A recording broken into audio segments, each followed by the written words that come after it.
What's up guys, Dan here, Coalcracker. So you saw the beginning sequence here of me cutting a little round off of a downed already cut stump, and that's what you're going to need for today's project, because in today's project what we're going to be doing is we're going to be taking this and we're turning it into a cook system. Just a unique way, a fun way, a different way to suspend pots over the campfire. Now what you're going to notice is that I picked something this size, so we're looking at probably around 8 to 9 inches. I mean, you can go as big as you want. I wouldn't go much smaller than this though, because as you notice, we need to put 3 angled holes. So basically what you're going to be doing is you're going to take this top, you're going to put 3 angled holes, and you are going to make somewhat of a bench, okay, like a little seat.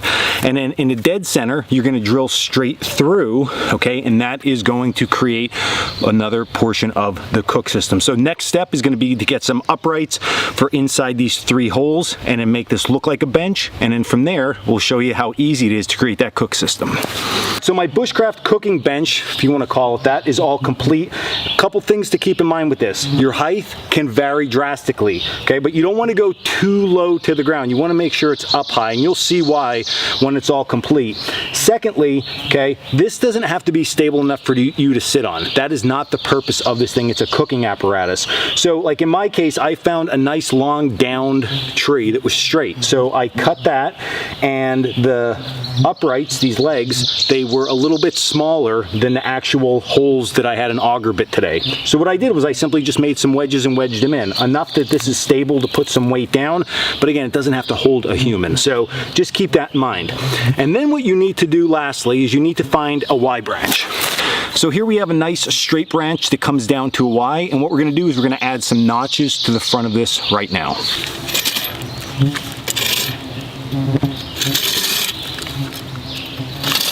I'm finishing up here. You're going to go off the front. Here's my Y. Right up the front, I'm going to put some just straight cuts with my saw, since I have one. And then I'm going to take my knife, and all I'm going to do is create the 7-notch, which means what I'm going to do is cut up, because here's my Y. I'm going to cut from the bottom up to that, creating what's going to look like a 7. That's actually a stop cut that we put in place there. So you can see now we create this notch that looks like this. So flat top and then curved around the edge here. I'm going to continue this process down with all these next ones. And now once you are finished that, you're going to have something that looks like this. So this just has a series of 7 notches going up it. Okay, remember the flat side is going to be towards the top, and the angled side is going to be going down towards the bottom where your hook is.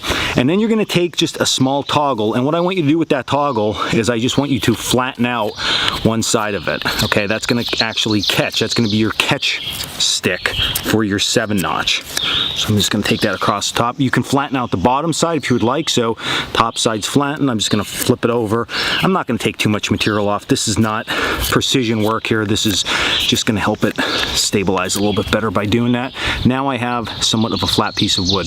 Now let's go over to the cook system with the bush pot and check it out. So now that I have all the components ready, what I can do is I can take my stick and I can place it up inside. Now the stop stick is actually going to catch on one of these 7 notches, and that's going to give us our adjustability. So brand new bush pot, need to get this definitely in the campfire, but I'm going to hang this over.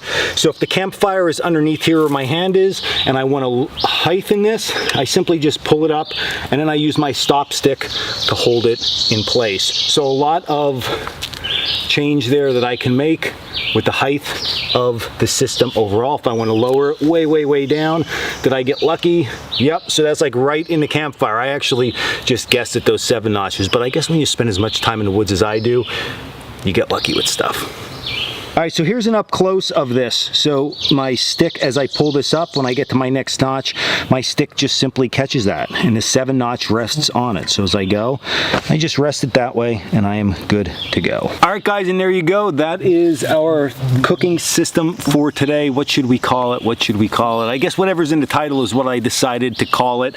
But it's just a fun little project here. If you like doing bushcraft type stuff, this is definitely one to give a shot, with just a little campfire, heating up a little bit of liquid for some coffee, hot chocolate, or tea. perfect, absolutely perfect. So I hope you enjoyed this one. I'm gonna pack this up. I'm gonna go get my ruck. I'm going out on a ruck today. So I hope all of you are getting to spend some time in the outdoors today. And hopefully there's not as many flies, because the flies are just crazy here today. So absolutely wild and fun day out here with all of you. So if you like this video, hit like and subscribe down below. You can also check us out at CoalcrackerBushcraft.com for all our classes, our gear, and our blog. And until next video, stay in the woods.